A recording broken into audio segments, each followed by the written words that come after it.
আসছি, সাবধানে থাকবে। আর বাবা রাত জাগতে বারণ করো। ঠিক আছে, অসুবিধা হলে ফোন করবে। আসলাম। স্বপ্নময় ট্রাভেল ব্লগে সবাইকে আরও একবার স্বাগত। ও আজ 8ই এপ্রিল 2024।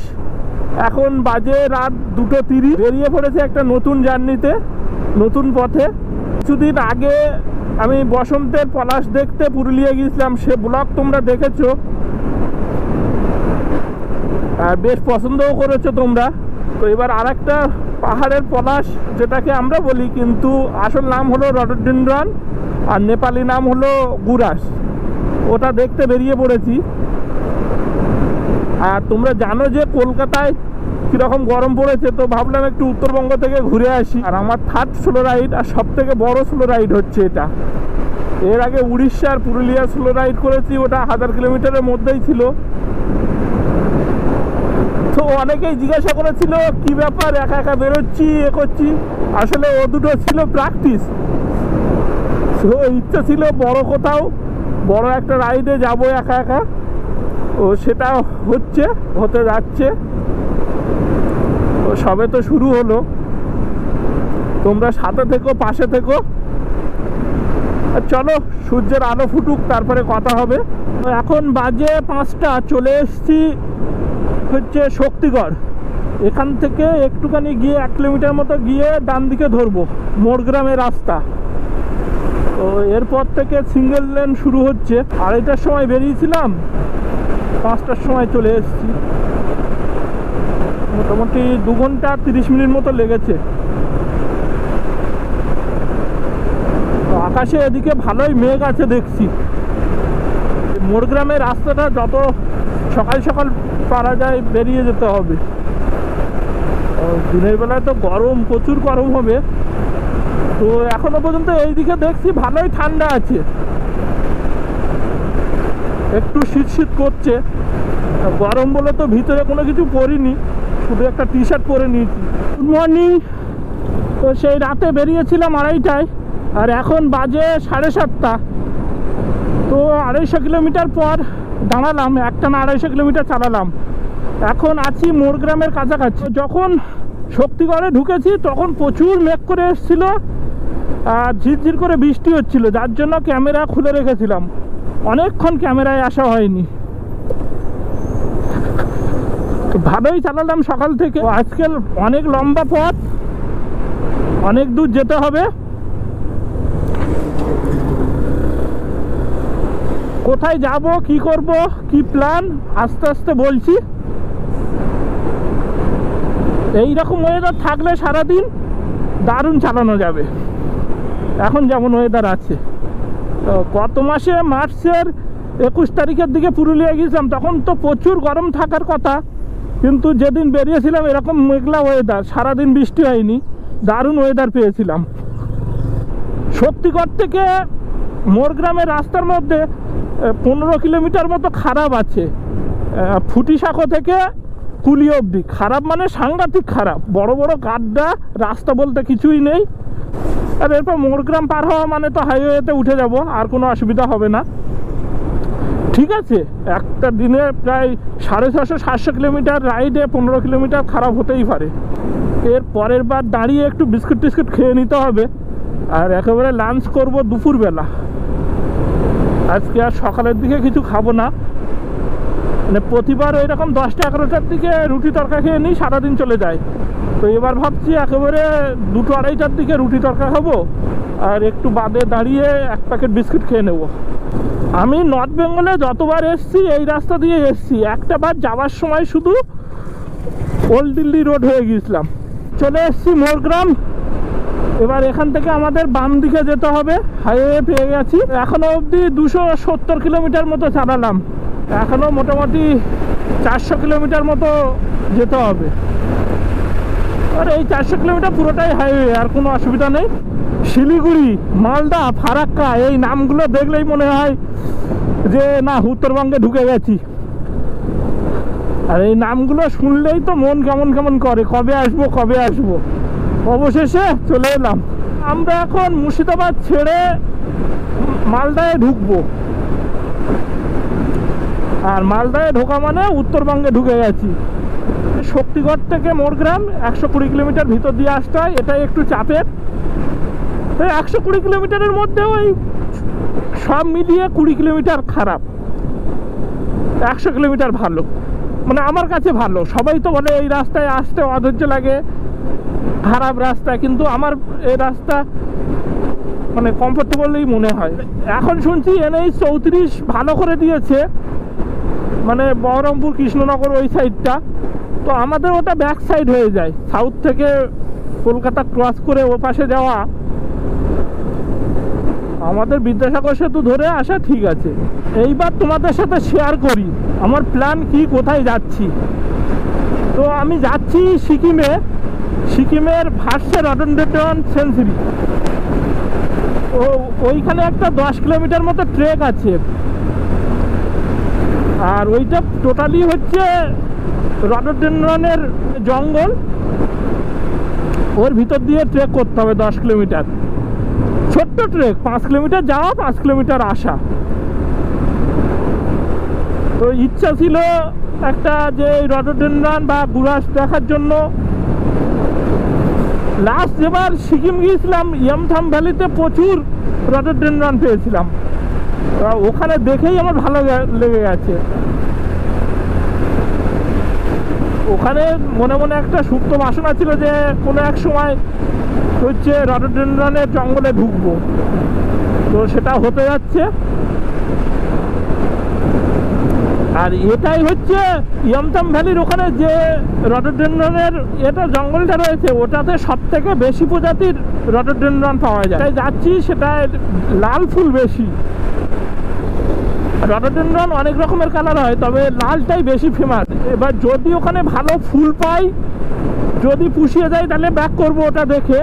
আর যদি না পোষায়, মনে হয় যে আরেকটু দেখি, আরেকটু ঘুরি, তাহলে ইস্ট সিকিমে ঢুকে যাব, মানে জুলুক নাথুলা ওই দিকটা ঢুকে যাব। যদি শুধু ভার্সেটা করে চলে আসি, হিলে ভার্সেটা করে, তাহলে 4 দিনে হয়ে যাবে। যদি ইস্ট সিকিম করি তাহলে 7 দিন। আপাতত প্ল্যান আছে ভার্সে অবধি যাওয়ার, তারপরে ঠিক করব কোথায় যাব। আজকে ফার্স্ট টার্গেট হচ্ছে শিলিগুড়ি পৌঁছানো। আমার বাড়ি থেকে শিলিগুড়ি প্রায় 650 কিলোমিটার। আর যদি দেখি শিলিগুড়ি তাড়াতাড়ি পৌঁছে গেছি, মোটামুটি 5টা, 4:30, 5টার ভিতরে, তাহলে গরুবাথান বেরিয়ে যাবো ওখান থেকে। কারণ শিলিগুড়ি থেকে সিকিমের রাস্তা, মেন রাস্তা বন্ধ, যেটা NH 10, মানে গাড়িগুলো সব ঘুরিয়ে গরুবাথান লাভা হয়ে বের করছে। তো আজকে যদি একটু এগিয়ে থাকতে পারি আর গরুবাথান অবধি পৌঁছতে পারি, তাহলে কালকে সুবিধা হবে। আর গরুবাথানটা মানে পাহাড়ের উপরে উঠে যাচ্ছি, ভালোও লাগবে। শিলিগুড়ি থেকে গরুবাথান 70 কিলোমিটার মতো।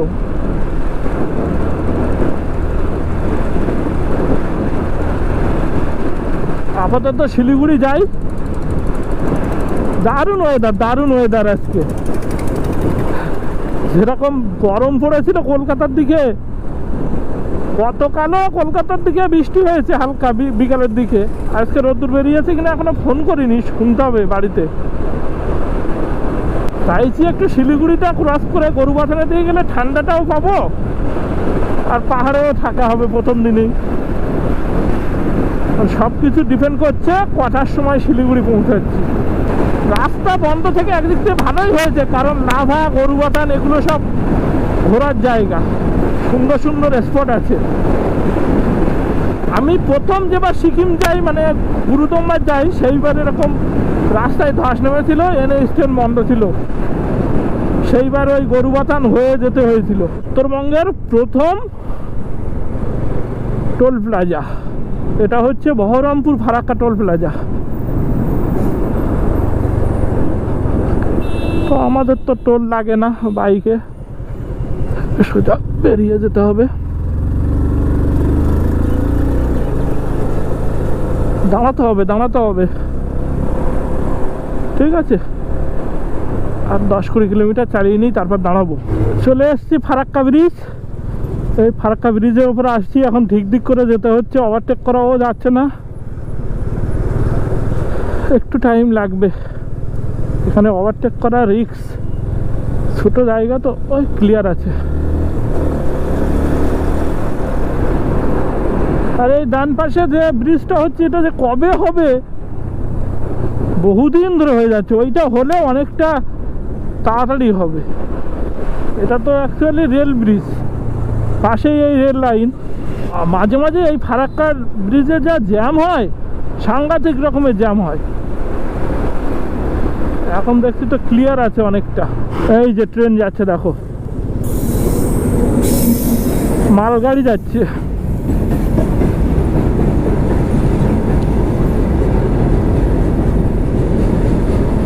মালদা তো আমের জন্য বিখ্যাত, তো মালদায় ঢোকার পরের থেকেই রাস্তার দুপাশে শুধু আম বাগান। কিন্তু যা দেখছি এবার আমের ফলন খুবই খারাপ, গাছগুলোতে কোনো আম নেই, সব কচি পাতা ছেড়েছে, আর না হলে কালো এক ধরনের পোকা লেগেছে। সেম আমার বাড়িতেও 3-4টে আম গাছ আছে, ভালো মুকুল আসলো, গুটি আসলো, এসে পুরো গাছটাই কালো হয়ে একদম সব ফেলে দিল আম। অবশ্য আম এক বছর ভালো হয়, এক বছর খারাপ হয়। গত বছর আমের ফলন খুব ভালো ছিল। এখন আছি হচ্ছে মালদা বাইপাসে। এই পথে বেশ কয়েকটা বাইপাস পড়বে, মালদা বাইপাস পড়বে, তালখোলা পড়বে, তারপরে ইসলামপুর পড়বে, রায়গঞ্জ পড়বে। এখন বাজে 12:30, আমি এখন আছি হচ্ছে রায়গঞ্জ বাইপাসে। আগে শহরের ভিতর দিয়ে যেতে হতো, অনেক স্লো হতে হতো।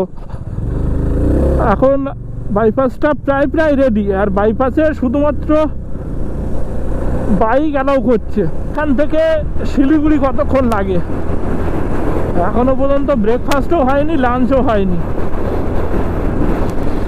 আগে রায়গঞ্জ পুরো এইটা ঘুরে ঘুরে যেতে হতো, আর ভিতরে হচ্ছে প্রচুর জ্যামও হতো ট্রাকের। মোরগ্রাম থেকে একদম পুরো মাখন রাস্তা, 90-100 করে চালিয়েছি। শুধু কালিয়াচকে গিয়ে ওখানটায় একটু জ্যাম হয়েছিল। প্রত্যেকটা জায়গার একটা নিজস্বতা আছে, আর উত্তরবঙ্গও তেমন। মানে উত্তরবঙ্গের কিছু কিছু জিনিস আসলেই বোঝা যাবে না উত্তরবঙ্গে ঢুকে গেছি। এখানকার রাস্তাঘাট, প্রকৃতি, চাষবাস মানে আমাদের দক্ষিণবঙ্গের থেকে অনেকটাই আলাদা। যেমন মালদার পরেও দেখেছি, রায়গঞ্জের আগে অবধি ধান চাষ দেখলাম দুপাশে রাস্তার, তারপর রায়গঞ্জের পরের থেকে রাস্তার দুপাশে পুরোই ভুট্টা। আবার এর পরে হচ্ছে আর কিছুটা যাওয়ার পরেই চা বাগান শুরু হবে। শিলিগুড়ি থেকে যে রাস্তাটা গরুবাথানের, অনেক চা বাগান আছে, আর গরুবাথানেও তো বড় চা বাগান আছে। অনেকগুলো চা বাগানের ভিতর দিয়ে যেতে হবে। এখন দেখা যাক সূর্যের আলো থাকতে থাকতে পৌঁছাতে পারি কিনা। রায়গঞ্জের ভিতরে ঢুকতে হলো না তো, যার জন্য অনেকটা টাইম সেভ হয়ে গেল। কি দারুণ রাস্তা দেখো, এই রাস্তায় 90-এর নিচে চালাতে ইচ্ছা করে। এদিকে ফাঁকা, যত শিলিগুড়ির দিকে এগোবো তত ফাঁকা হয়ে যাবে রাস্তা। মানে আমাদের খড়গপুর বা দুর্গাপুরের রাস্তা থেকে এই রাস্তাটা অনেকটা ফাঁকা থাকে। অবশ্য ওটা জ্যাম হবে না, কারণ ওটা পুরো চেন্নাই একটা, আর একটা হচ্ছে দিল্লির সঙ্গে কানেক্ট করছে, আর এটা নর্থ ইস্ট ইন্ডিয়ার সঙ্গে কানেক্টেড। মানে এই রাস্তা দিয়ে গুয়াহাটি, মণিপুর, শিলং, তারপর আরো কি আছে, অরুণাচল, নাগাল্যান্ড, সব এই পথ দিয়েই যাচ্ছে।